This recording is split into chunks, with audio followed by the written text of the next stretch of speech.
Bro,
Good evening, everyone. Good evening, sirs. Good evening, moms. You're welcome to this evening's session. Thank you for joining wherever you are. Good evening, good morning, good afternoon, wherever you are this moment. And we are glad that you are here this evening. We can assure you that it's going to be a time of learning, unlearning, and relearning. We'll just be having about 3 to 4 minutes of settling in for some people that are still trying to join, and we're going to kick off by 6:05 p.m. on dot. So while we just try to admit some people are just trying to join now, so please, the next 3 minutes will be commencing fully. I welcome you on board. Thank you for joining. Good evening, everyone.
Good day, everyone.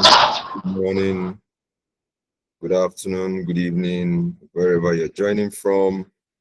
And I welcome you to the Growth Room with Samuel Adesumbo. Thank you for joining this evening. I'm glad that you're part of this, and we know that we are in for a time of learning and great knowledge that would affect us positively. Last month, commenced this roundtable with a talk on CVs, improving our employability, and having a good place in our career and workplace. And this month, we are going to be looking at a very important topic, of course, is one of the things that are any space you are looking at in Nigeria today. This conversation is going on, and the conversation is about the tax reforms that are coming up by 2026. They're going to be effected by 2026, January 1st. So it means that we have to guide ourselves with enough knowledge, guide ourselves with enough information, so that we will not be at the negative part of this process. So, and that's why we've organized this roundtable, to ensure that we can give ourselves appropriate information and knowledge that we require at this very time. So I welcome you on board to this growth room. We're talking about tax today. We're looking at the tax reforms 2026. Just to also inform us, this is being streamed live on YouTube, so you might want to share from wherever you are. Anyone can connect on YouTube, or they can still join this call if you can send them the Google Meet link. This conversation is important for everyone because it will definitely affect everyone in Nigeria, whether you're an individual, business owner, company owner, or employer, you are going to need this information. So today we are going to be looking at how these new reforms affect individuals and small businesses. We are going to be looking at mistakes you should not make in terms of taxes and the tax that will apply to your accounts generally. We would also be looking at questions on how you can remit and ensure compliance, and any other related questions on tax and remittances. So we are going to look at the next 1 hour. We'll be looking at the main course, the main content of this discussion. And after the talk session, we are going to look at the question and answer session, which will be open to every one of us. So please, as we go on the session, if you have questions, you can please note them. We are going to take every question as much as possible, Of course, if there are gray areas that we need to come back to, that we need to research and go back to and all that, we can still come back to us and give us the information. But as much as possible, we are going to be giving us the required information that are the things necessary for us to note as we go into the tax reform year, which is the year 2026. So I welcome us all on board. Welcome. So I would appreciate that during the session, we just take our questions down, note your questions down, so that when we open the Q&A time, you can come up with your questions and ask as you would want to ask. So this evening, I'm just moderating. I have 2 colleagues that are tax experts from Deloitte, and they'll be speaking with us today and answering our questions.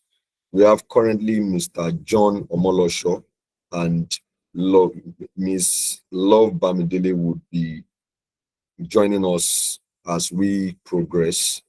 But we have currently Mr. John Omolosho on the call. So this evening, I would like to just give a brief of who we are speaking with. We also have one of our colleagues too from corporate tax session of Deloitte that is also present in this call. Mr. John will be introducing him. So this is a full house to give us the full knowledge that we require. And please, if you have questions, this is a place to ask the questions. Corporate individuals, please, let's ask our questions and they will be answered to the best of our knowledge. So we have with us Mr. John Omolosho, who is a tax, mobility, and compensation specialist, chartered accountant, a seasoned tax professional with almost 8 years of progressive experience across professional services and the energy sector. A significant part of his early career was spent with a Big Four professional services firm, where he built a strong foundation in tax advisory, regulatory compliance, and global mobility services for clients in various industries, including energy, financial services, NGOs, FMCG, and telecommunications. He currently works as a senior compensation and benefits specialist in a renowned indigenous oil and gas company. In this role, he contributes to reward strategy, payroll governance, benefits optimization, and policy development, bringing in a balanced perspective that blends technical tax knowledge with practical compensation expertise. John's competencies cut across personal income tax, expatriate taxation, global mobility compliance, payroll structuring, and employee reward systems. He is known for his ability to simplify complex tax concepts and provide clarity on how fiscal reforms influence both individuals and organizations. With his combined background in tax consulting and compensation management, John offers deep practical insights into Nigeria's evolving tax landscape and his real-life impact on everyday people. I can tell you for sure that we're in for a swell time this evening, and you would be learning a lot. Please join me as I welcome Mr. John Omolosho. Thank you. Thank you. Mr. John, you're welcome. You're welcome on board. Hi, good evening. Can you hear me clearly? Yes, maybe a little volume would do, but we can't hear you. Oh, okay. Okay, so what about now? Yes, better now. Yes. Okay. Welcome. All right. Thank you very much to everyone for joining, and thank you to the facilitator for putting this together. So as he has rightly mentioned, my name is John, so just call me John. So, and I'm very, very happy to be here. So he mentioned something also that a colleague is also on the call. So his name is Oluwatobi, he's on the call. He was also trained in Deloitte, so he's the expert in corporate tax. So in case you got, because my own area of specialty is personal income tax. So in case if you have questions on corporate tax, it will be assisting. Okay, so we'll be talking about impact of tax reform on individuals, right, and then small businesses. So I know what most of us would also want to know is, okay, largely how it affects you as an individual. I've gotten a lot of questions, a lot of people engaging me to, okay, how does this affect me as an individual? Because some of us, as we are not used to paying taxes. So, but now it's like, oh, Tinubu government wants to now start collecting it from every angle. So through this conversation, you understand what government intends to achieve and how we go about all our tax dealings. Okay. So now it is no longer new that on 26th of January 2025, President of Nigeria, President Bola Ahmed Tinubu, signed into law 4 tax reform acts. We have the Nigerian Tax Act. And what does this stand for? Now, prior to now, we used to have quite a number of tax laws. You have Company Income Tax Act, you have Personal Income Tax Act, you have Capital Gains Tax Act, you have Stamp Duties Act. So you have quite a number of them.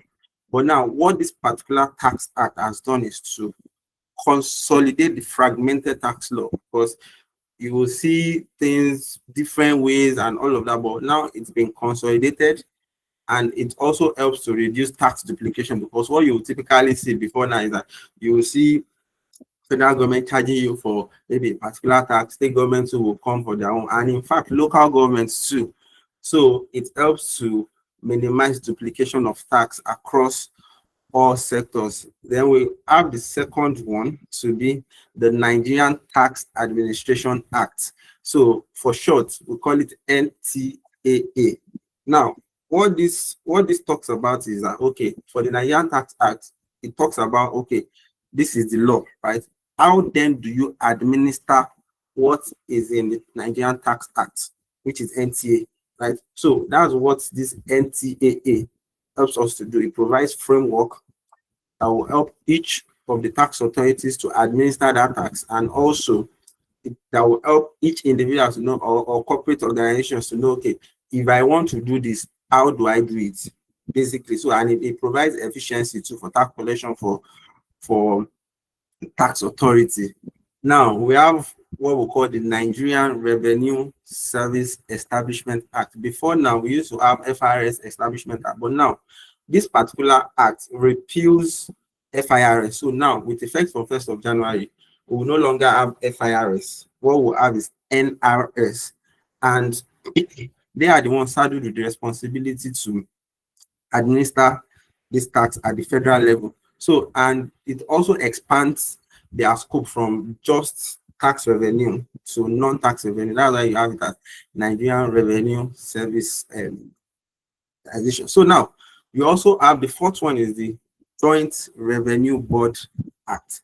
And basically, what this helps to do is to foster collaboration between different levels of government. So federal, state, and local. What you typically see at times is that okay, federal government will be asking you for a particular, maybe a particular document. State government will be asking you for that same thing. Then maybe look at, well, it's not as much at the local level. So, but what this helps to do is to ensure that okay, there will be collaborations between them, exchange of information, and also it helps to protect taxpayers' rights too by setting up tax appeal tribunal. So at least you'll be able to appeal if maybe government has levied you with a particular tax now and you are not, maybe after so much of back and forth, you are still not satisfied. You have the right, or this act is what gives you the right to appeal that particular assessment. Okay, so now what are the aims of this tax reform act?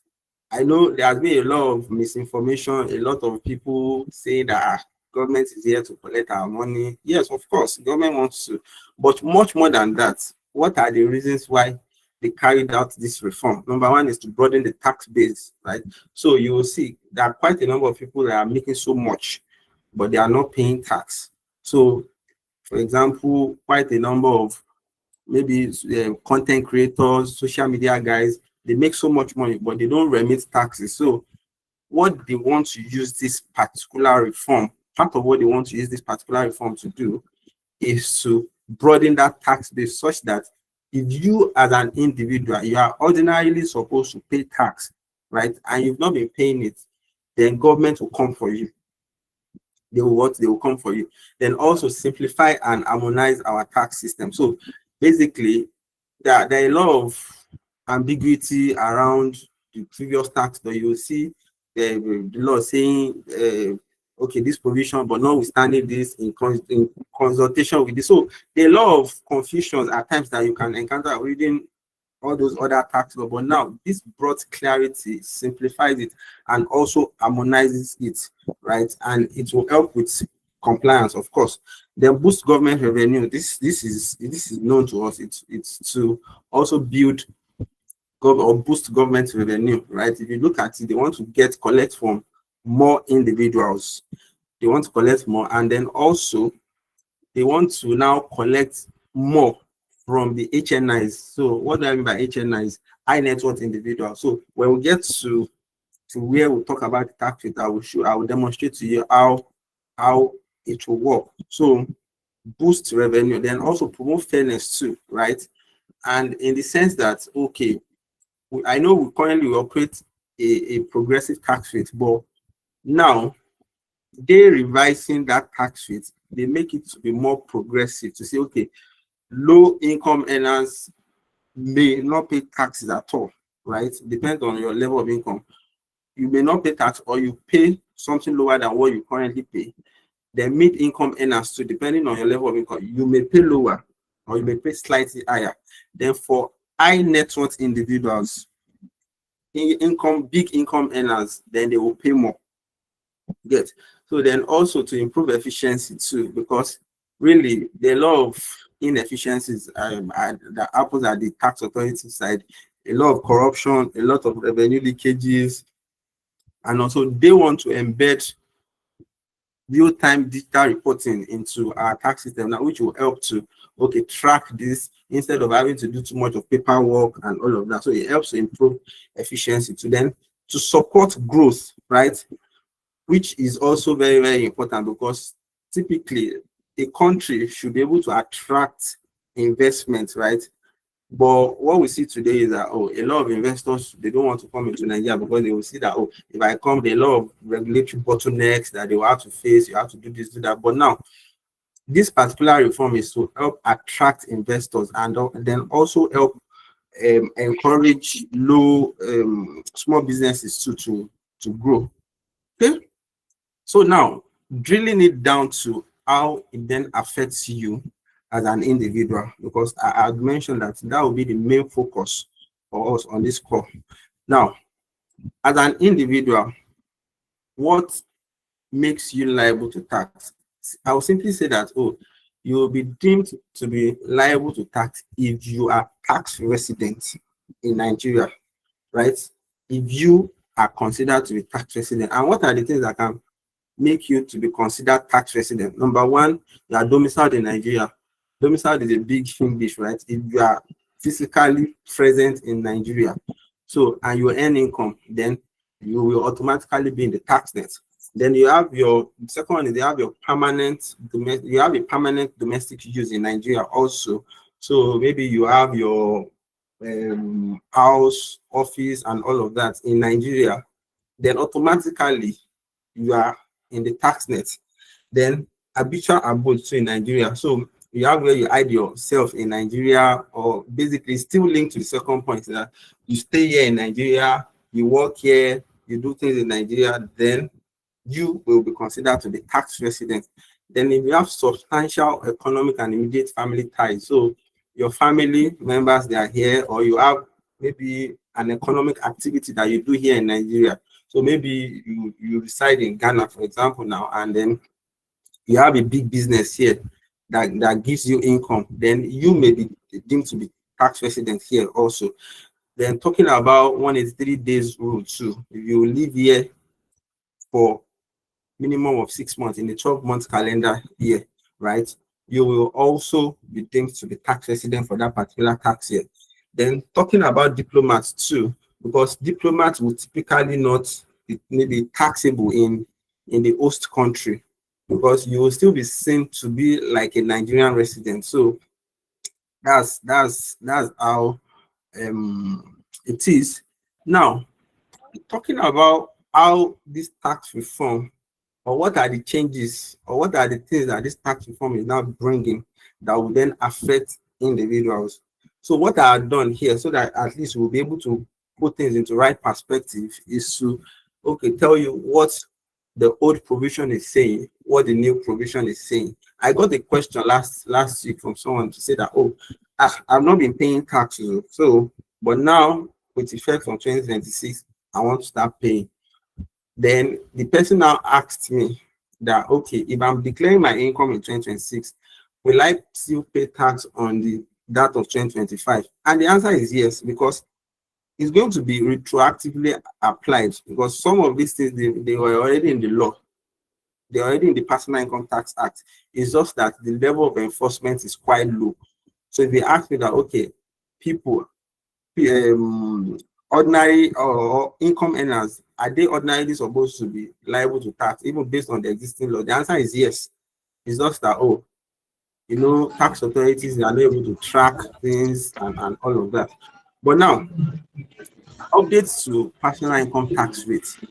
Before, we used to have a progressive rate of 7% to 24%, depending on your level of income. So if you earn, and this is in line with Schedule 6 of Personal Income Tax Act, which is still currently valid up until 31st of December this year, right? So if the first 300,000 is taxed at the rate of 7%, the next 300,000 is taxed at the rate of 11%, the next 500,000 at the rate of 15%, the next 500,000 again at the rate of 19%, the next 1.6 million at the rate of 21%, then the next 3.2 million at the rate of 24%. Now, this rates, right, and then these figures you are seeing, they are the annual figures. So, and what you typically see is that because your payroll is, you run your payroll on a monthly basis, then you then prorate on a monthly, but all these figures, they are actually annual rates.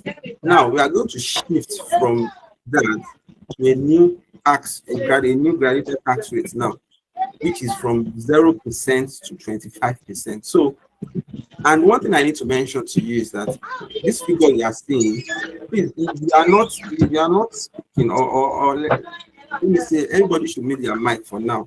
Maybe when it's time for question and answer, you can unmute and or when the moderator gives instruction. Okay, so now we have the tax rate to be from 0% to 25%, right? And all of these figures, I wanted to say, all of these figures you are seeing, they are actually based on the taxable income. I'm going to explain what taxable income is. Your total income is not your taxable income, right? So the new tax rate, 0% to 25%, the first 800,000 is at 0%, which substantiates what I mentioned earlier, that for low income earners, they may not pay taxes now. Again, the next 2.2 million at the rate of 15%, the next 9 million at the rate of 18%, the next 13 million at the rate of 21%, the next 25 million at the rate of 23%. Then anything above 50 million is at the rate of 25%. So this looks more progressive now, because if you will see that the figures have gone up with the tax rates, right? So if you are earning big, you pay higher. In fact, you pay very much now. Not very much, don't quote me for that, but you pay higher than what you pay now. But if you are a mid-income earner, you may pay lesser than what you currently pay. But if you are low income earner, then you won't pay anything, or you may not pay anything, or you will pay a very reduced tax amount. Now, I mentioned taxable income. Basically, your taxable, I had written here, your taxable income is your total income less all applicable reliefs. What government has done, and which is also something that has been in existence before, is that before your income is subjected to tax, they will give you some sort of release for you to leverage on. So let's say as an individual, I earn 10 million naira monthly now. That, or let me say that 10 million naira is my gross income. Now, my gross income is not what I would totally subject to tax. Before you subject that 10 million to tax, you must, or you may, because it's still not compulsory, it's a relief that you can decide not to take, right? So before you subject that 10 million, you will then claim some reliefs that has been identified by the law. When we proceed more, in fact, I have a slide that talks about applicable reliefs that you can leverage. So this is that about the personal income tax rate. I had mentioned the intention of this is to ensure fairness, to ensure that, okay, high income earners, high net worth individuals, they pay more. Mid income earners, they pay maybe something slightly lower. Then low income earners, they pay lower taxes, or they don't pay at all. So that's that. Then the next point is introduction of what we call rent relief, and then emphasis on eligible deduction. So based on the old provision, we used to have what we call the consolidated relief allowance. And consolidated relief allowance has always been 20% of your gross income, right? Plus whichever is higher between 200,000 and 1% of your gross income. So let's say my gross income is 1 million naira now. So automatically, or let me use, for the sake of this conversation, let me use 1.5 million. Now, so that means automatically from that 1.5 million, right? Already I have a relief of 20%. 20% of 1.5 million is what? Is 300,000. So there's first of all a relief of 300,000, right? And then apart from that 300,000, whichever is higher between 200,000 or 1%, that this 200,000 is also the annual rates too. So in a case where you earn maybe 20 million naira, more than 20 million naira gross income annually, then your total consolidated relief allowance will then be 21%. But in the case where you earn lower than 20 million, then your consolidated relief allowance will be 20% plus 200,000. So that's the way it works. So, but now this new tax act has removed that completely and has now replaced it with what we call the rent relief. So, and rent relief is now 20% of your annual rent. So let's say maybe what you pay as your rent is before I get there. So it's now 20% of your annual rent or 500,000 naira, whichever is lower. Also, these figures, so they are annual figures. So let's say your rent is 1 million naira now annually, right? 20% of 1 million naira is what, 200,000. If you compare it with 500,000, you will see that your 200,000 is lower. So which suggests that, oh, your 200,000 is what you would then pick as your rent relief. Understand? So then, but in a case where, let's say your rent is 10 million naira, right? 20% of 10 million naira is 2 million. So that means what you will pick will then be this 500,000 because it's lower than the 2 million. No, there are some other deductions. I'm going to talk about them when we get there. We have national housing funds, national health insurance scheme, pension scheme, interest on mortgage for owners occupied residents, life assurance premium and all. So that's that. Now, what I've done here is to do more like a simulation that real time we will see how this may impact you as an individual. And let me just put a caveat there. Calculation of personal income tax is not a one size fits all. It's always based on how it's peculiar to each individual. As an individual now, I can have a lot of reliefs, right? Pension is relief. I can have mortgage that I'm currently servicing. Interest on it is a tax relief. I can have some other tax reliefs too, right? But what I've done here is to say, okay, let's even do the barest minimum, right? Which is maybe as an employee, you are doing pension. Excuse me, you are doing pension. So if you do 1 million, or if your gross income is 1 million naira, and your pension is, I'm talking about the first table now, which is personal, the regime of personal income tax act. So your gross income is 1 million naira, your pension is 53,600, right? Your CRA means consolidated relief allowance. I had mentioned it before.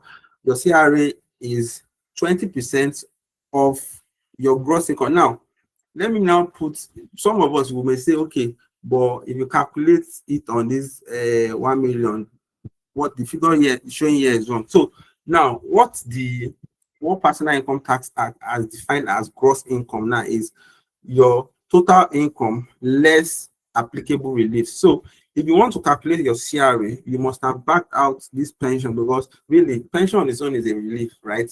Which is also part of your gross income. So if you are now including pension in the base for calculating CRA again, then it's more like you are claiming double relief. So now your CRA is 205,000, then your payee tax is 160,000. Now, if you look at the new tax reform act now, the Nigerian Tax Act, you would see that for someone that earns 1 million, right, the person is going to pay lower tax, right?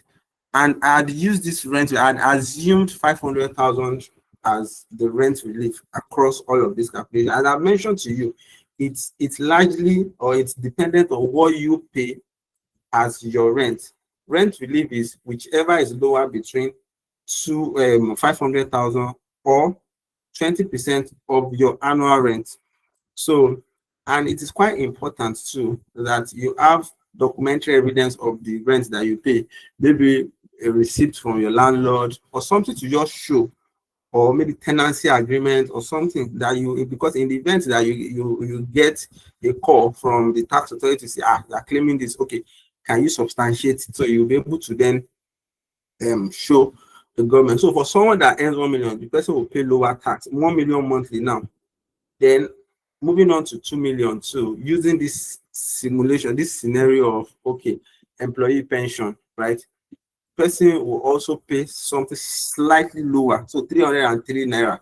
But when they now move forward, you would see that, oh, under the new tax act now, the individual will now pay something higher. So if you have gross or total income of 3 million monthly, you now pay 33,000 higher. So moving like that. Okay. So maybe at the end of the call, there's a particular link to that government has released for us to, if you want to do your tax simulation, to just have an idea of, okay, this is my income, then you can have an idea of how much you may be paying in come January. No. Okay. Now, there are some other changes too that has happened that affect individuals. So, and that one is increase in the list of taxable income. You recall that I said that government intends to boost revenue also here. So apart from the fact that they want to widen the tax net or the tax base to get more individuals to pay, they also want to increase, or they had even increased the list of income that are taxable. Or before, the law was not clear as to something, but now it has been explicitly mentioned by this Nigerian Tax Act, the list of income or additional list of income that will be liable to tax. Now, based on the old provision, you have profit, salary, wages, perquisite of employment basically means that benefits you enjoy by the virtue of your employment. So, but now in this new provision, they've now added things like rebates. Rebate is like, oh, something you get, like something you get back from maybe a particular transaction, disposal of money instruments, income from disposal or lending of securities, prices. So maybe you go to Indomie's events now, maybe you finish dancing and then they give you cash prize for dancing. That thing is now taxable. Winnings too. You're an housemate in BB Nigeria and you win that prize. The winning is taxable now. Honorarium too. You're a pastor. You're in redeem, but you now went to MFM to go and minister, and they give you check of 200,000. That thing is taxable now. Grants is taxable now. Awards, maybe your company is giving you long service award and all of that. L'Oreal. So etc. So basically, what this is saying is that they've now widened the list of income that is liable to tax. Okay. So now, also we have compensation for loss of office. Compensation for loss of office is just a way of packaging it. When they sack someone and they pay that person off, that is what this is talking about. So before now, if you get 10 million naira or below, you will not pay tax on it, right? So before now, or currently, before 1st of January. So, but in a case where maybe they sack someone and what that person is getting is 11 million naira, right? The 1 million differential is what will be liable to capital gains tax based on the current regime. But what the government has now done, or what government has done basically, is to now increase that threshold, because it really does not make sense that they are sacking someone and government is still after collecting the money from you, right? So what they did is to now increase the threshold to 50 million, because it's a personal injury to you. They sack you, it's like they injured you. So, but if it is now getting to like 50 million naira, then it is getting too big for government to waive. Let me just put it that way. So what they have done now is to increase the threshold to 50 million. So anything in excess of 50 million. So they sack someone, you get 49 million, is not liable to tax. But you get 55 million, the 5 million on it is now going to be the one to be liable to tax. Okay. Then benefit in kind too. So what is benefit in kind? The simple definition of benefit in kind is non-monetary benefits that you enjoy from your employer. It can be accommodation, it can be assets, it can be meal at work, they give you food at work. So basically, if that benefit is a non-monetary benefit, then it's called benefits in kind. Now, before now, if you live in an apartment that is owned by your employer, right? Excuse me, that is owned by your employer, what will be deemed to be the benefit to you is the rateable value of that particular apartment. What do I mean by rateable value? I'm staying in a company's apartment now, That apartment, if my company wants to give it out for 1 million naira, right? That 1 million naira is what will be deemed to be the taxable benefit to me. Let me take that again. My company, they have one apartment, they are giving it to me to stay for free. That benefit is a taxable benefit. But how do you then determine what becomes taxable in your hand? So if the company would have ordinarily given it out for 1 million naira, maybe to an outsider, then that value is what will be deemed to be the taxable benefit. But now, NTA has now capped the amount that will be subjected to tax. So since in line with the NTA, there's a cap on the amount taxable in the hand of employees who live in a premise owned by their employer and pays no rent or pay less than the annual rental value of that. So with the new legislation, an employee will only be taxed for their employer-owned BIK at the cap of 20% of their gross income. So what this is saying is that, oh, my gross income is 5 million naira now, right? And then the value of that rent is 2 million naira. 20% of 5 million is what? Is 1 million. So that means what will be deemed to be the benefit to me will be that 1 million. So it's more like a win for taxpayers or for individuals that stay in their in companies' apartment. Now, talking about applicable reliefs, because this is also one thing that people likes to hear too. Okay, how can I reduce my tax liability? There are reliefs that people are not even aware of, right? I mentioned the statutory pension contribution. So your own contribution, because you know pension contribution is both that of employee and that of employer. For employees, 8% of minimum of basic housing and transport, right? Then the employer is 10% of minimum of basic housing and transport. That's your own contribution. The employee's contribution is a tax relief that you can claim, or maybe your payroll person will claim on the payroll for you before arriving at your taxable income, right?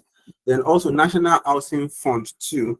I know National Housing Fund is no longer compulsory for individuals in the private sector now, but in the event, because National Housing Fund basically is like contribution to the Federal Mortgage Bank for you to be able to get loan, to affordable loan, to develop your own owner occupied residence, right? So, but it's not compulsory, but in the event that you are contributing that, right, you will be able to also claim it as a form of relief.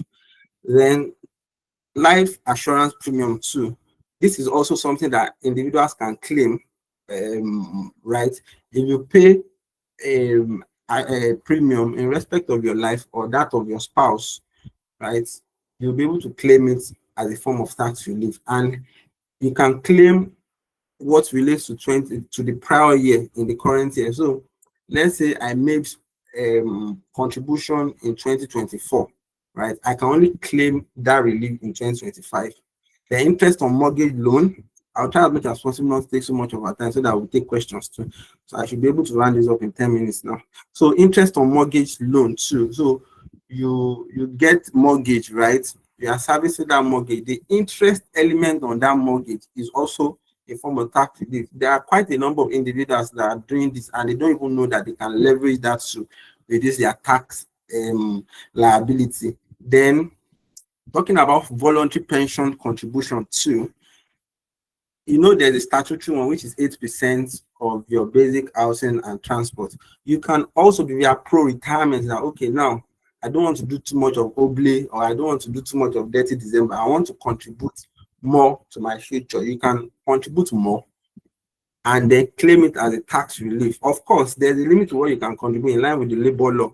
And you can't suffer a deduction that is more than 1/3 of your salary. So, but whatever you contribute within that bandwidth, you can also claim it as a form of tax relief. Now, there are other considerations too. We have filing obligations. Majorly, there are two. As far as employee salary is concerned, there are largely two, right? One relates to the employer. They call it employer's tax return. I didn't capture it here. They call it employer's tax return. So or they popularly call it Form H1 too. I don't know whether that's the word that some of us are used to. It's due by 31st of January annually. And basically, what happens with this return is that employers are required to enlist all their employees in that return, whatever income they pay the person or the people in the tax year, and then whatever tax that they are remitted to on behalf of those people, you are required to file it with the relevant tax authority. If I'm saying relevant tax authority, I mean the state tax authority of where each of those individuals are resident, because typically for personal income tax, right, you are expected to remit that tax to the state tax authority of where you are resident. Now, the second leg to it is the individual tax return, which is due by 31st of March annually. And this is where you are also required to pay, or no, don't let me say pay, to file your total income. So including your employment income and other income. So let's say your employment income is 100 naira now, right? Then from your side, maybe you sell research on WhatsApp, you sell good on WhatsApp, or you dance for a living, or as a side also, whatever other income you are earning too, you are supposed to add it to your employment income and then declare everything to the government at that point. The expectation is then that tax authority will then raise an assessment based on the current provision. That tax authority will then raise an assessment for you to pay that differential on the personal income you had earned, right? So that's that. But now, what the new tax law is saying is that if there is maybe if you have income that has not been subjected to tax at the point of filing, you are expected to self-assess yourself, calculate that tax, and file the evidence of payment together with that tax return. So that's what this new law is also saying. The tax identification number too is very, very important as an individual, whether you are taxable or you are not taxable, whether you are a low income earner, you are first of all supposed to be in that tax net. You're supposed to have that tax identification number as an individual. There are penalties for not complying with all of this. I'm still going to get there, but at least that tax identification number is quite important for some of us that would have for now. You see that for Lagos State, it's a number that starts with N hyphen something something something. So with effect from, I know currently government is working on harmonizing this this tax identification number. So, and they will come up with, or as time goes on, they would notify individuals of what needs to be done. But it's quite important for you to have your tax identification number. Now, talking about offenses and penalties, let me just, and this is not to scare us, right? Let me just make it clear to us that one major thing that this tax reform is doing is to ensure that the penalty for not doing the right thing is stiff, right? Government will give you the liberty to do the right thing. But in the event that you decide not to do the right thing, then the penalty, you are going to pay heavily for not complying. So that's what they done. I've highlighted some of these penalties as they relate to individuals. The first one is if you fail to register for tax, right, you will be liable to an administrative penalty of 50,000 in the first month in which the failure occurs, and then 25,000 for each subsequent month. Imagine, maybe some of us can start calculating our penalty in this regard, but that's on the lighter mood anyways. So then also, and this one too, if you have people maybe that work in supply chain, or maybe you are part of the team where you handle contract in your organization, this second point is is extremely important. If you're a lawyer too, this is something that you need to also be flagging to within the company, to say that in a case where a statutory body or a company awards contract to an unregistered person, that is someone that does not have tax identification number, then the penalty is 5 million naira, no negotiation. So it's quite important to know this too. I talked about filing of tax returns too. All individuals are required to file returns on or before 31st of March annually, right? If you refuse to file, or you intentionally file an incomplete or inaccurate return to the tax authority, you will be liable to penalty of 100,000 for the first month and then 50,000 naira for subsequent months too. So it's quite important that we take note of this. Filing of tax return has been in the law before, such that the level of awareness is quite low. It's been in section 41 of personal income tax, the current personal income tax, but the level of awareness is quite low on it. A lot of people don't know that they need to do this. The failure to keep records too as an individual, it is quite. And one thing that I also want to beseech, or my counsel to you, is that this new tax regime, right, ensure that you keep good records of your dealings, because it's quite important in the event that tax authority comes to checkmate you, or to check your, to say, okay, you've declared 100 now, but based on what the way we see you, you should be declaring 120. Then it's the documentation or the record that you keep that would exonerate you. Then tax payment extension, in the case where they give you extension for tax payment, but you missed it, right? If they want to calculate the penalty, it's going to be a retroactive way of calculating it. So you are supposed to pay this tax maybe on 10th of this month, right? They've granted you extension to 15th, but now you decided to pay it on 20. If you want to calculate the penalty, and they won't calculate it from the 15th, they'll calculate it from the initial date that it was due, the 10th.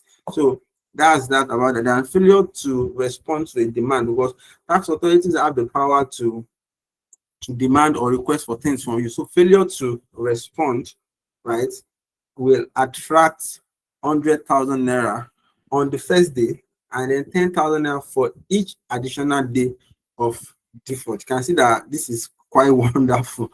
So then, talking about, as I mentioned, I have my colleague on the call that would also, but I'm just going to scratch the surface on it. Then if you have questions on companies, basically it would help you to answer that. So talking about what impact on small business. So talking about what would make a particular entity deemed to be a Nigerian company, if you are registered or incorporated in Nigeria, if you have your place of management in Nigeria, then your profit is deemed to have accrued in Nigeria also. And then what are the thresholds? So we have what we call small company, small business. Small company, like limited liability, but small business, it could be sole proprietorship, it could be partnership. So for small company, you have thresholds to be 50 million naira turnover, or you have fixed asset that is lower or equals to 250 million. Small business turnover of 100 million or lower, and then fixed asset of 250 million or lower. So then the rate is for large companies 30%, for small company 0%. Allowable deductions that you, because these are part, I know these are part of the things that people would typically want to see too. So before, there's what we call the rent test, only, reasonably, exclusive, and necessary, but now is now WE, we. So only and exclusive. So what it means is that if a particular expense is going to be claimed as a form of tax relief, right, it needs to be only incurred for that business, and then it needs to be exclusively incurred too for the business. Then research and development expense too, so which is less than or equals to 5% of turnover, right? This also helps innovation for people to research, and salaries and wages and employee. Of course, that is liable to personal income tax, so it shouldn't be liable to corporate tax again. Donations too, approved donation, right? Then inventory losses, foreign currency expenses, operational expenses too, because also this also helps to build businesses and all. Then talking about VAT exemption under the Nigerian tax act, we have quite a number of them. I don't want to keep repeating them. I'm going to share these slides with the organizer, so they share with us, and then we'll have a view of it. Then VAT at 0, we have some items that are exempted from VAT, and we have some that are 0%. So it's still going to be the same thing. So you can look at them when we get the slide. So now, this is the last part of my slide. So what should you then do as an individual, or as someone that is deemed to be tax resident? The first one is to, first of all, understand that in this new tax regime, right, and based on the way government has been creating that awareness, tax evasion will be nearly impossible now, because there are quite a number of ways that the government wants to be using to track individuals now through unified thing, returns by financial institutions. There's a provision in the NTAA which says that when you receive inflow of a particular amount for individuals for up to 25 million in a month, banks are to report it to the government.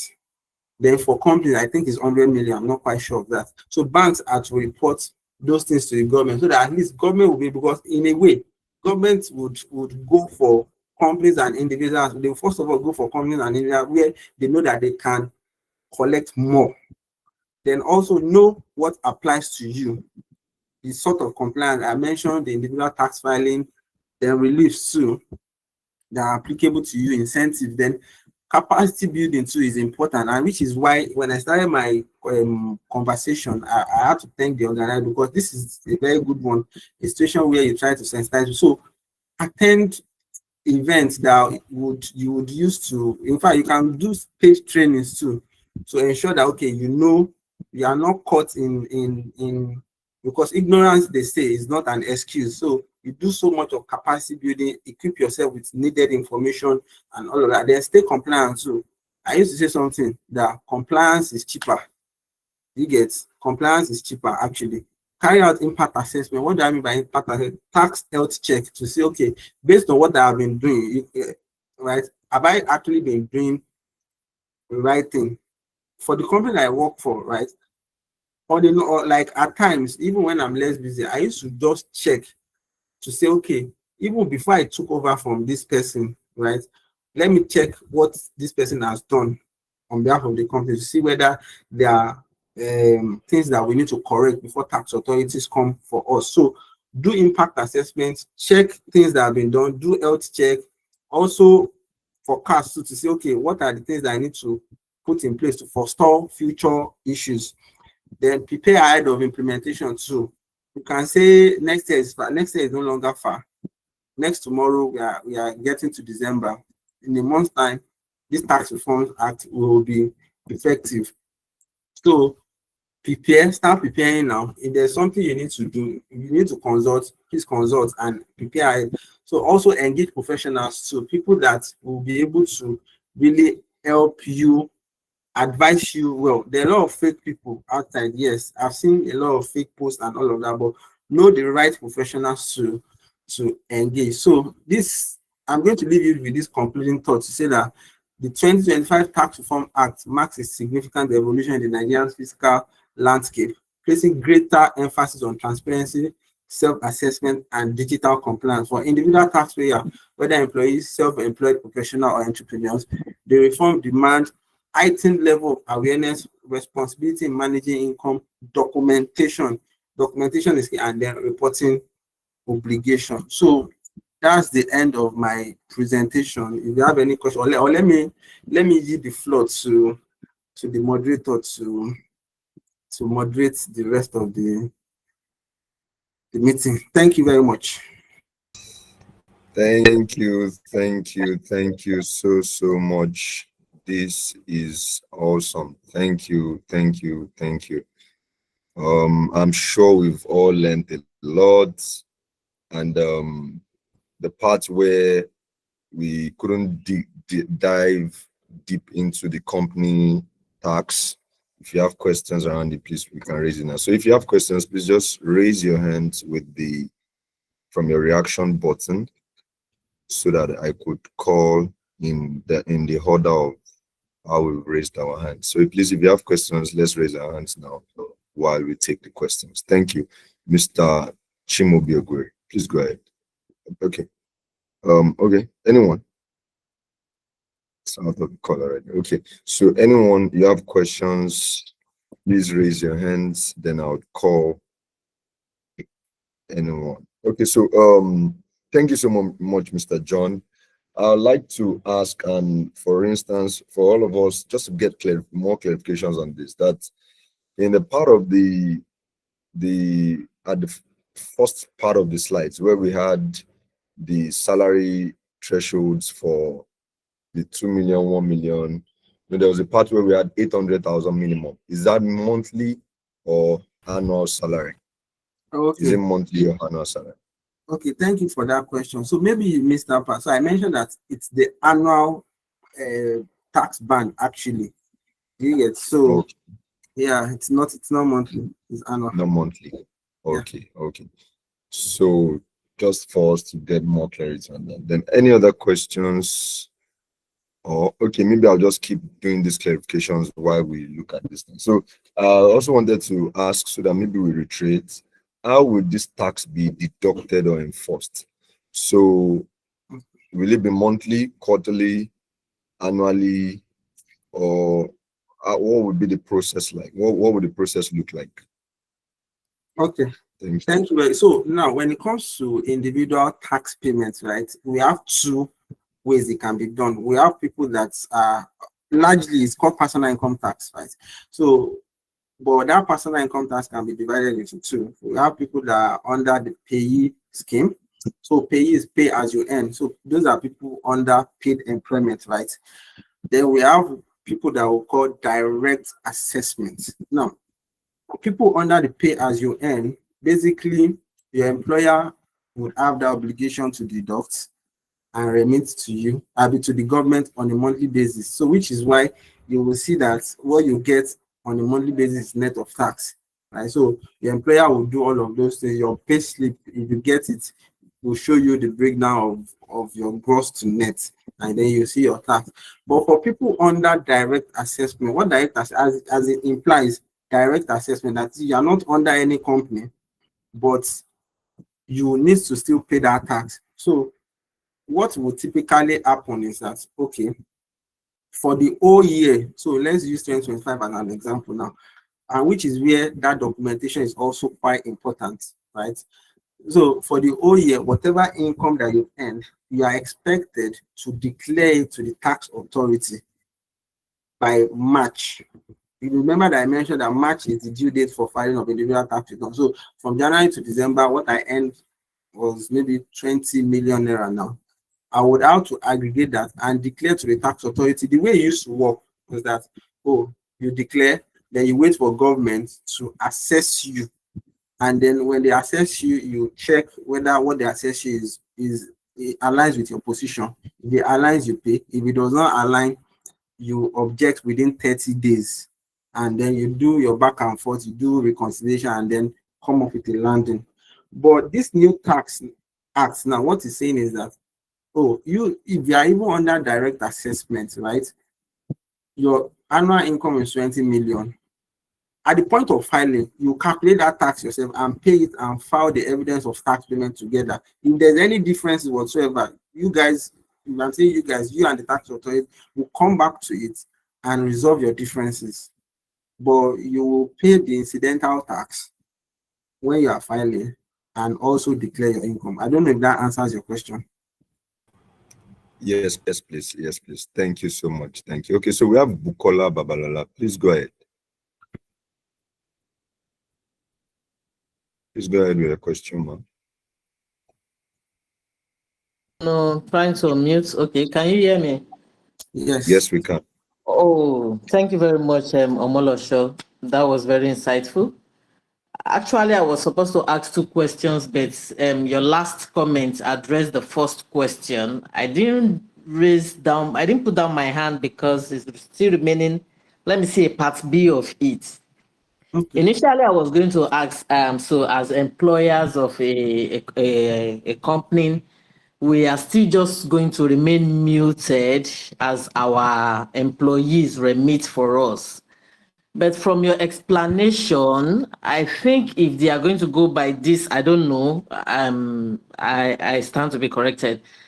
If they are going to go by this new tax policy, it looks as if some people would just see the salary in their accounts being more than it used to be if the employee is not going to reduce it, because it looks like the higher you earn, the higher the interest you remit. So if they are going to go by that, come January, some people might be getting more take home depending on what the employee remits. Is there going to be something like that? That is number one.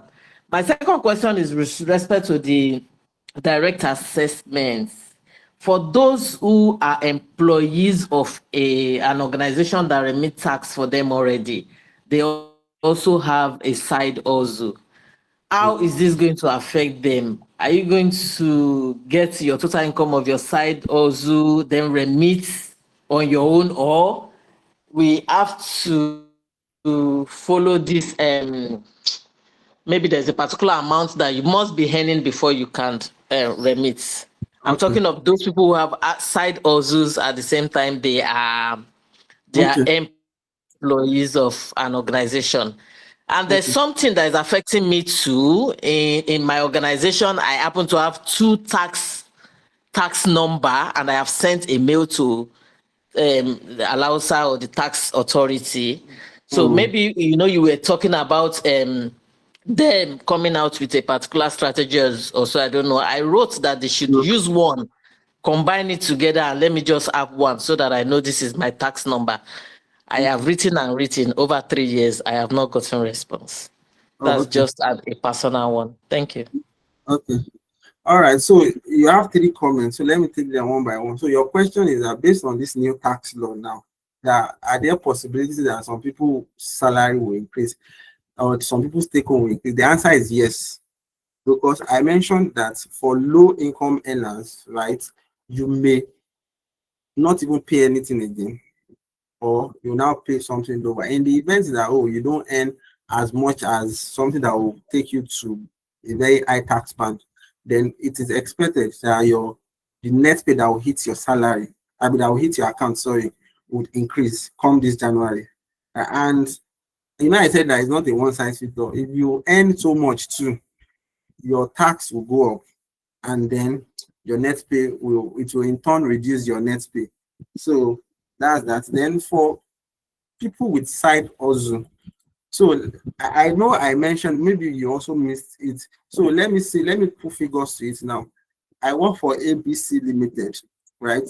My income from ABC Limited is 100 naira. Now the tax on that 100 naira is 15 naira, right? But because I sell wristwatch on WhatsApp, I made a profit of 20 naira from it. Now, your employment income is what? Is 100 naira. Your other income is what? 20 naira. So which suggests that your total income for the year is what? Is 120 naira, right?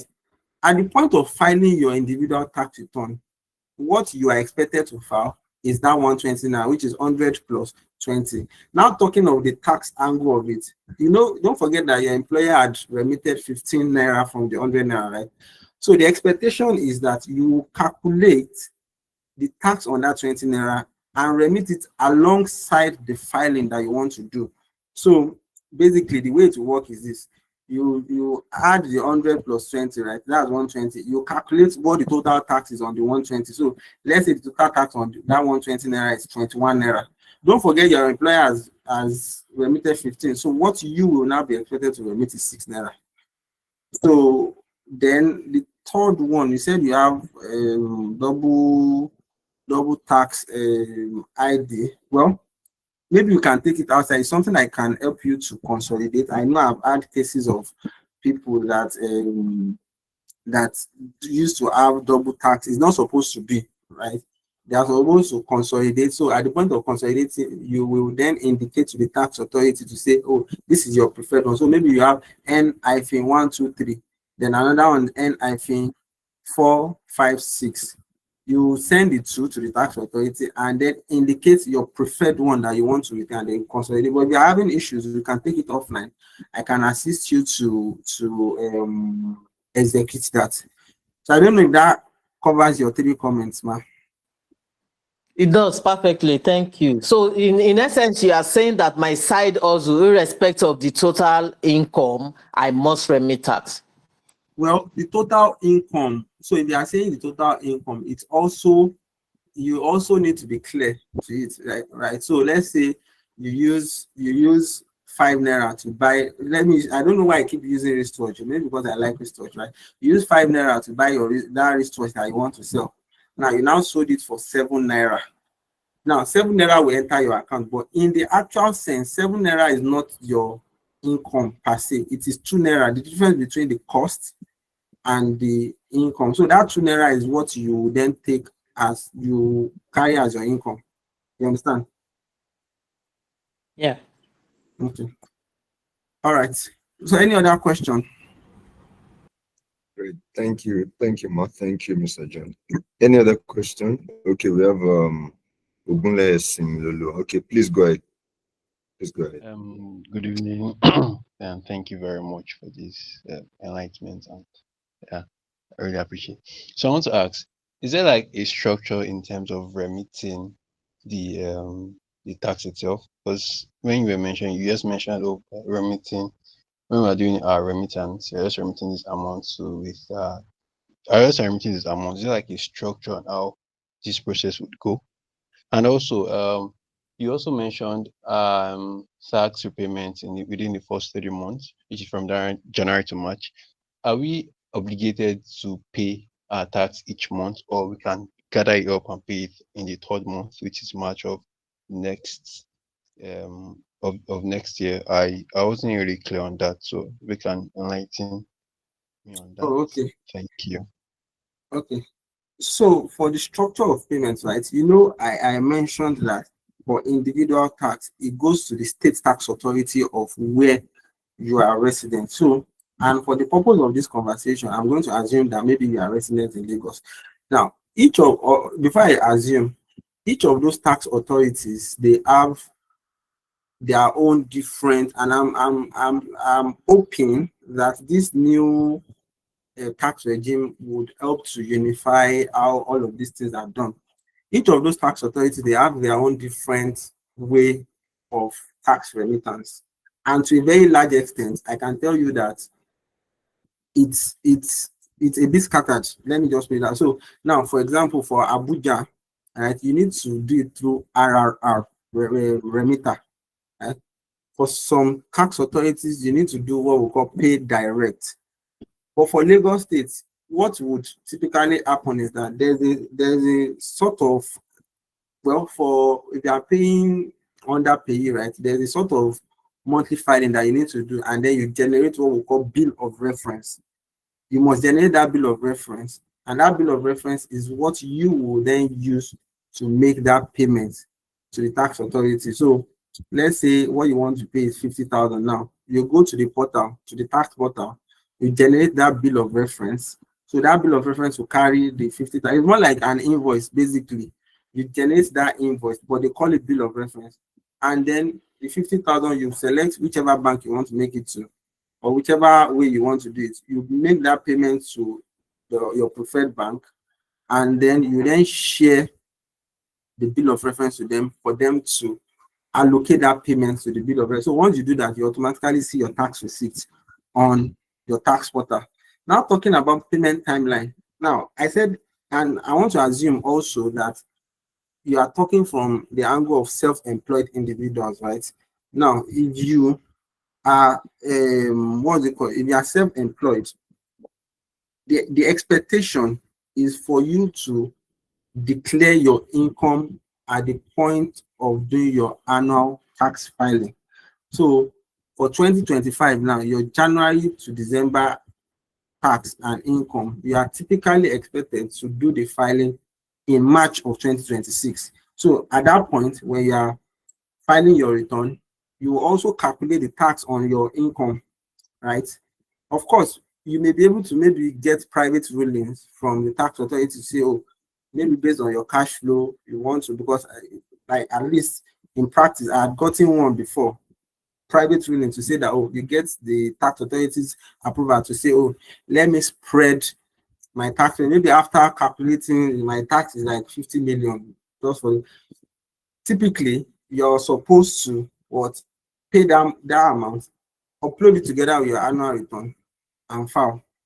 But of course, you may be able to. I'm not quite sure whether that will be permissible in this new regime.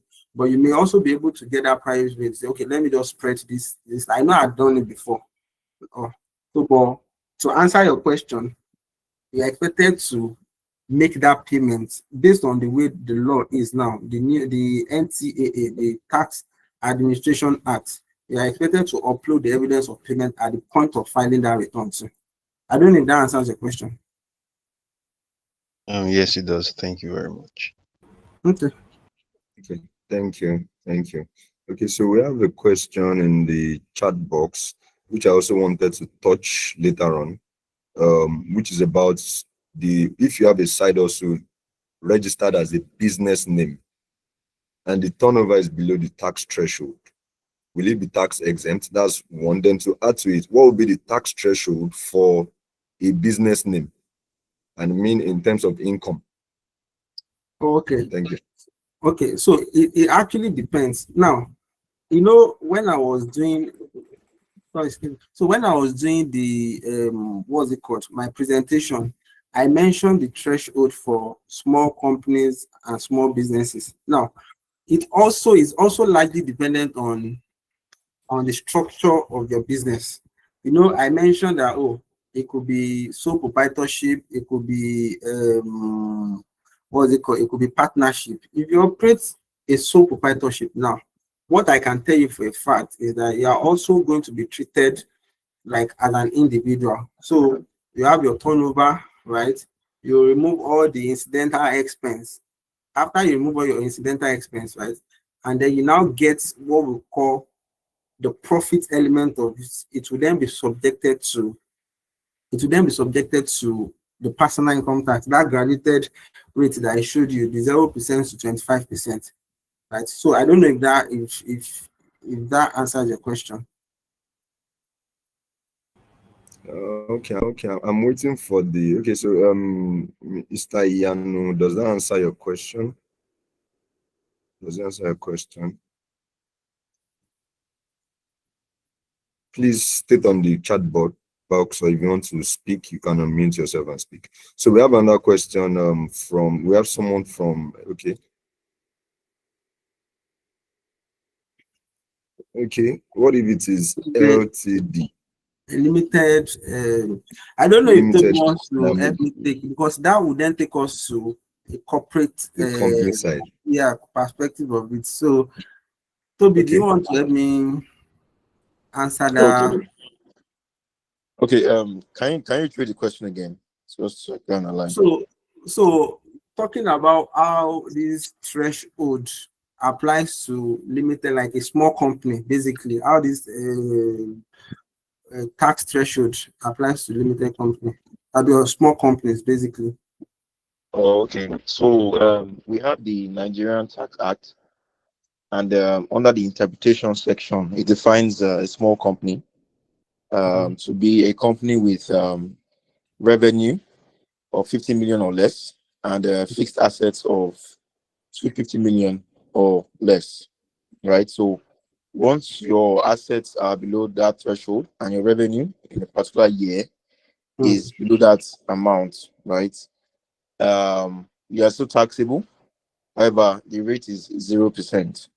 So there's an exemption, right, for such companies, right? So that's the threshold for small companies, right? And you'd have to, check regularly there that you are still within the ambit of that threshold. So once you meet that 0%, you still have to file your returns. You still have to do those things. Just that the rate is 0%. So if you don't meet that threshold, if you're above it, it's 30%. So, and then I also look at the Nigerian Tax Administration Act, as Shay mentioned earlier. There are 4 acts that have been enacted by the government, right? So the one I'm making reference to now is the Nigerian Tax Administration Act, and it defines a small business, right? A small business which says the revenue of 100 million or less, or fixed assets of 250 million or less, right? It's different from the definition of a small company. And what the NTA says is that a small company, except where that company engages in oil and gas, is exempt from filing VAT returns. Right. So that's section 22 of the NTA. So I don't know if that does a bit of justice to your question.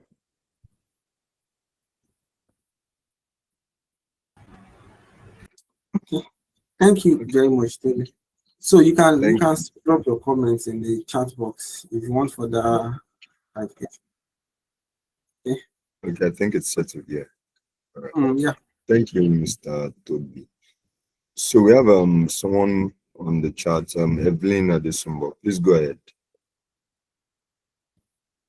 Okay, so good evening. Good evening, everyone. Yeah. Good evening. I have a question, or should I say, just something to clarify. So you're talking about um people that earn like the low middle earners kind of thing, and then you also said that they'll be taxed less, or they might not even be taxed at all. And then you also talk about them living in a company house or something, and then they have to like the value of the rent they're supposed to be paying if they were renting it out would like it would be the equivalent of what the person is supposed to pay. So like I didn't really get that part. Can you come again and explain it in details, please? Okay. Thank you. So now, so two questions. So let me take the first one. The first one talks about, okay, how do you differentiate? I mentioned low income earners, mid income earners, and high income earners. So if you look at the new tax rates now, or let me say what this particular tax rate intends to achieve is that for low income earners, they will pay zero tax or pay something lower than what they currently pay. So let me put a bit of perspective to it. And the idea behind it really is that, oh, for minimum wage earners. So, you know, for the first tax rate is 0% for people that earn 800K taxable income, right? Now, if you look at it very well, how much is the minimum wage? 70,000 per month, right? If you do times 12, that's 840,000. In the actual sense, for minimum wage earners, they are actually low income earners, and if you earn that minimum wage, you will fall within that particular threshold because 840,000. If you remove the applicable relief, your taxable income will not be up to that 800,000, and with that, you won't pay anything. But in a case where maybe you earn maybe like 500K gross now on a monthly basis, I can tell you for a fact, even without putting taking up my pen to calculate, that you are going to pay something lower compared to what you currently pay. But if your income now gets a particular level, that's when you will then pay more. But for basically, let me just put it as for mid-income earners, you will most likely pay something lower. Of course, the law did not define what low-income earners mean, what mid-income, it's largely based on your level of income. But if I'm saying mid-income earners, maybe if you earn 500K monthly, if you earn 600K monthly, 700K monthly, I can tell you for a fact that your tax will go down, right? So exactly 2.5 million monthly and below. So we'll pay lower tax. So I didn't want to take it too high. So that's why because I'm a bit, as a tax person, I'm a bit conservative. So I don't like taking, but based on these comments now, you mentioned 2.5 billion. It's actually true, right? If you earn 2.5 billion gross monthly, or lower, there's high likelihood that your tax will go down. But it is something that is, because I showed the simulation, if you notice, the point to which I did 1 million, 2 million, 3 million. If you see, for 2 million, you see that you still pay lower tax, right? But when I move to 3 million, you will see that the tax now went up more than it used to be before. I don't know if that answers your question. The first question. Okay. Can see also. So now for the second one, so for the second question around benefit in kind, I mentioned that benefit in kind basically is non-monetary benefit that you get from your employer, and it could be in any form. It could be a case of even they recharging your line, you getting meal like lunch at work, buying you assets, and all of those things, living accommodation. Now, but there is a particular amendment to that benefit in kind.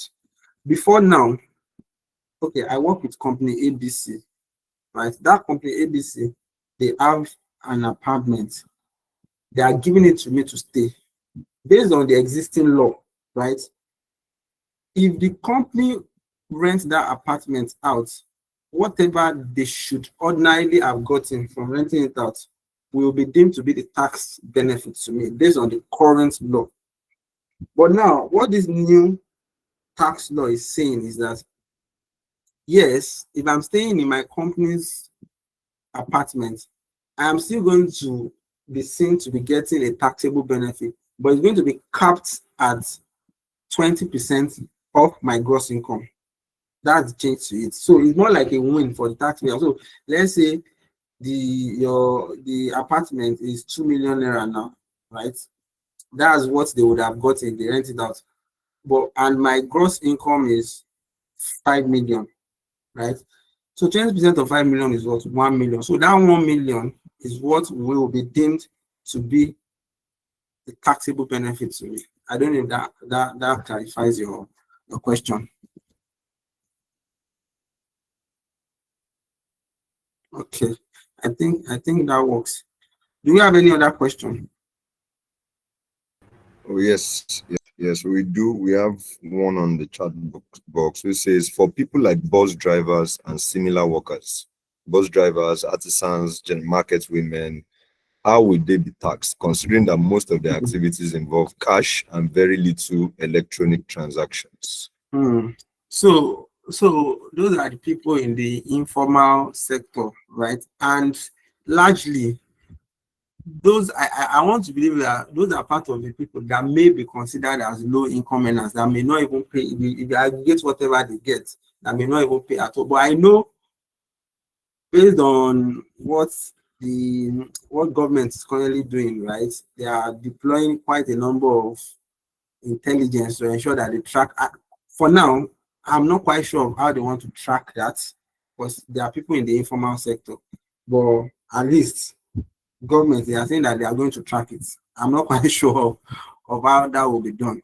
So that's that. Okay, thank you. So I would like to also know if, so for instance, for those that do contributions, let's say I'm receiving contribution from like 10 people, like this thrifts and all that, where someone collects this month and that person this month. What would those monies be considered as my income? And if yes, how would the person go around that? Because it's not the person's money actually. Okay, so there are some funds that we call them pass through. Do you get pass through? My friend sent me 100,000 now for me to help him buy maybe a bag or something. That money is not my income. It's just a pass through. It's passing through my account, and which is where we talked about documentation too. Now I mentioned I did so much emphasis on documentation, making sure that all of your, like most of your activities are documented. So, and it will just be like a way of you guiding yourself, so to say, or guarding yourself when the tax authority comes for you. But if I'm going to give you a very straight answer, I will say no, that particular money is not taxable. It's not income to you. Okay.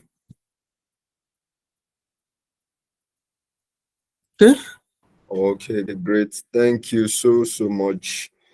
I don't know if there are still any questions from any one of us. Okay, we have Akim Busayo Ogunyemi. Okay, please go ahead.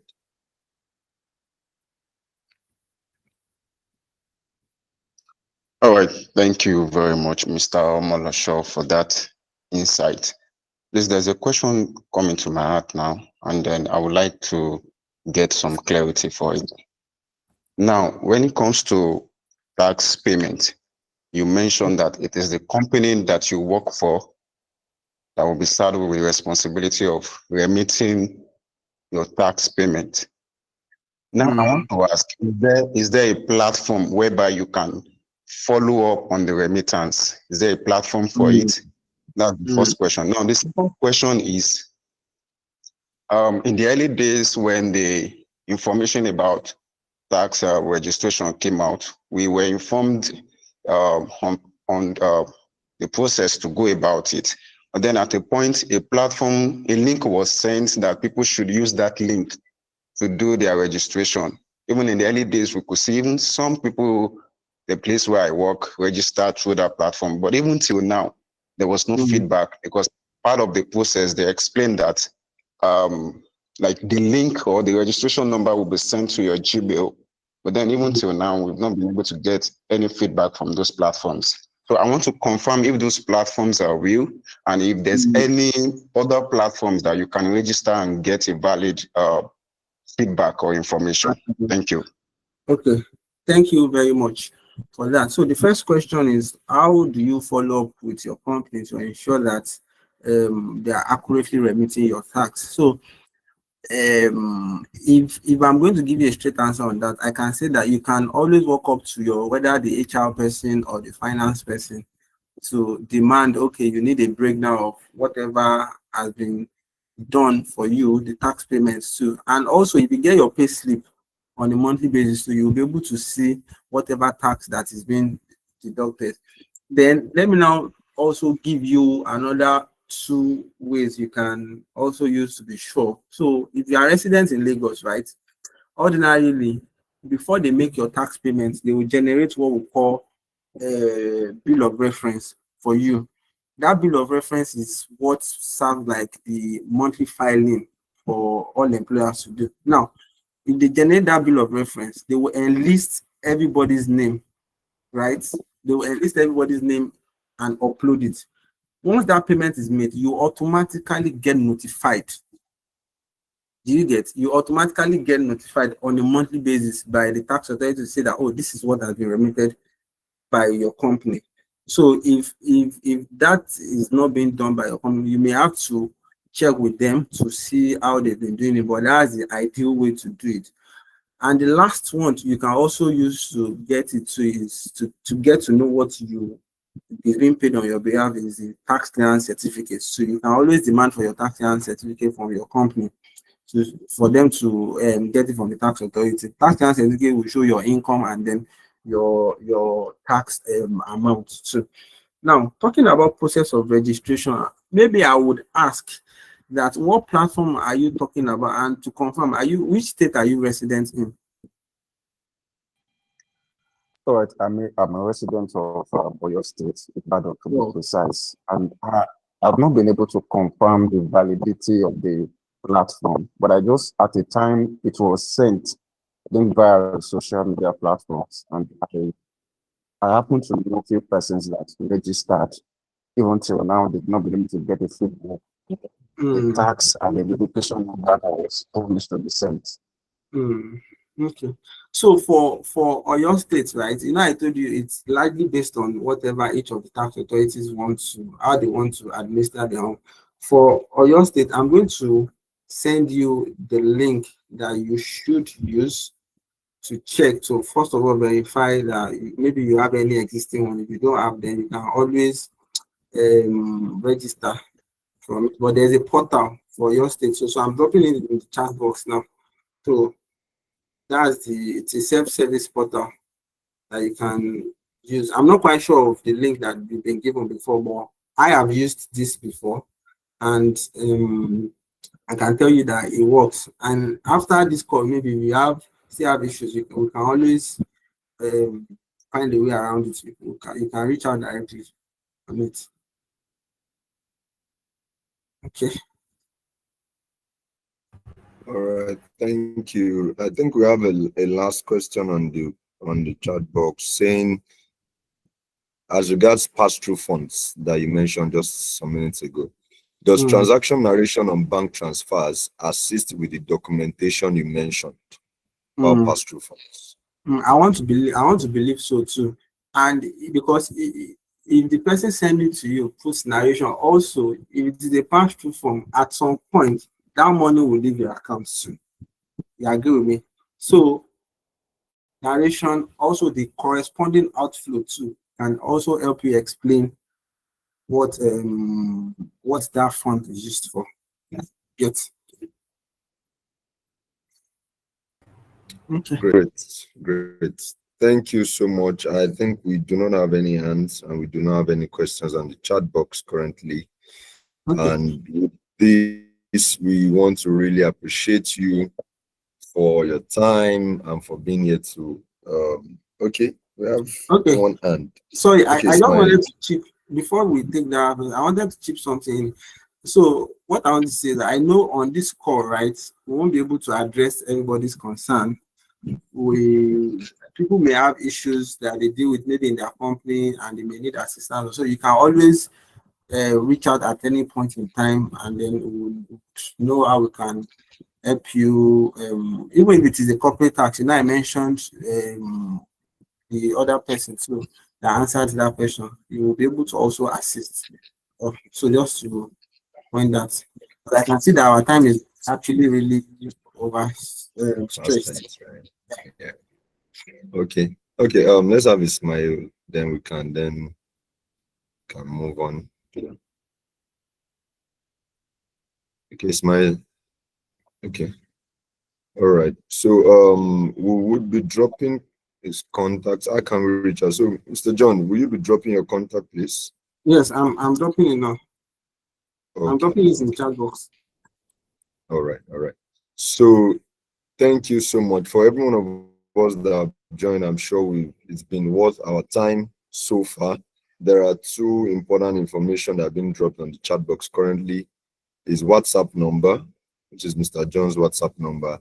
And there's also a link I sent earlier for anyone interested in getting the slides. You want to go back to it again, you can check the slides. And of course, please fill the form where we'll be collecting your emails for us to send the slides to you.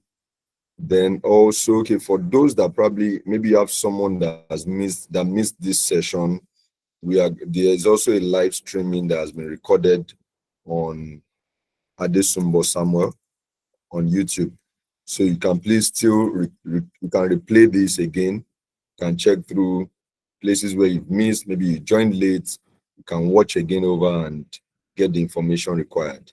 If there are other information you need pertaining to this, you can send them to me or to the WhatsApp number for Mr. John anytime you want to.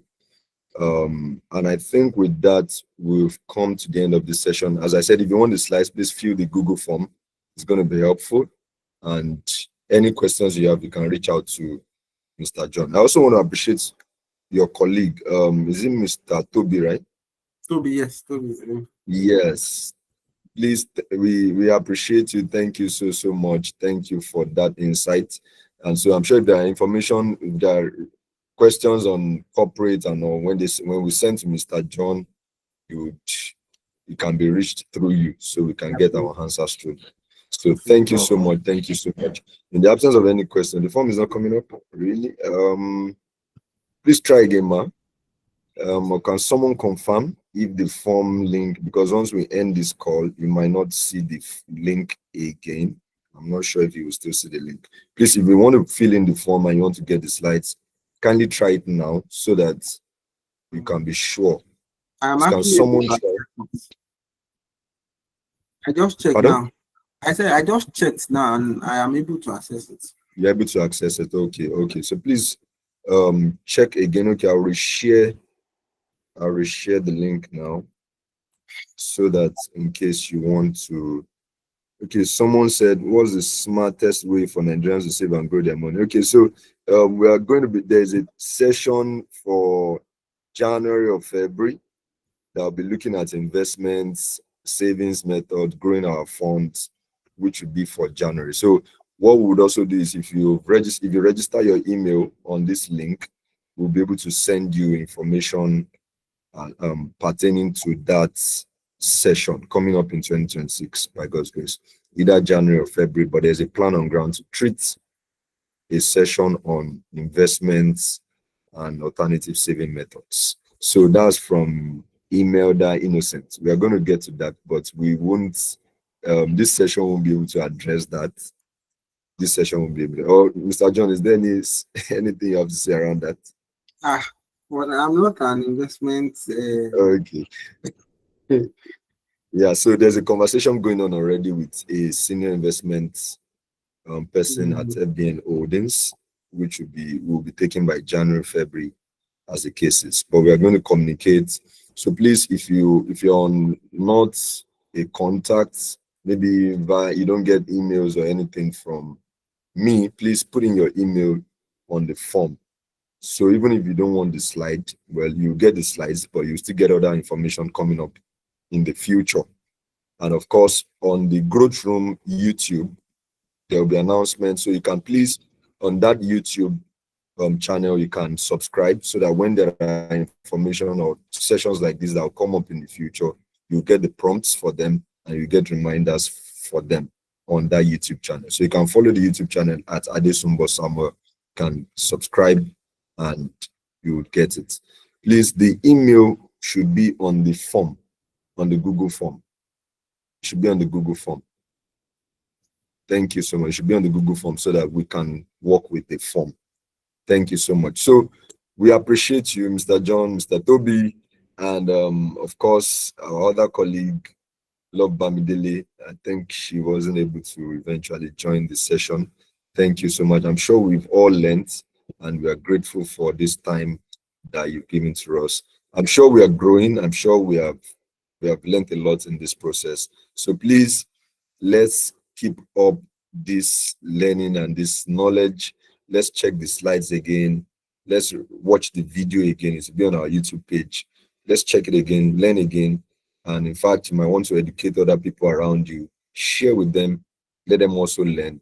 And of course, as we go on by next year, we'll be able to, January, February, we'll talk on investments, we'll talk on finance, and so many other things that we'll be looking at by God's grace. So, in the absence of any questions or any other information, I'd like to say thank you, everyone, for joining, and I'm sure it's been worth our time. Thank you, and have a blessed evening. See you at the next roundtable. Thank you. Thank you, everyone. If you need the slides, fill in the form. You want to get other information next time, follow our YouTube at Adesumbo Samuel, subscribe on the channel, and you would get other further information in the future. Thank you.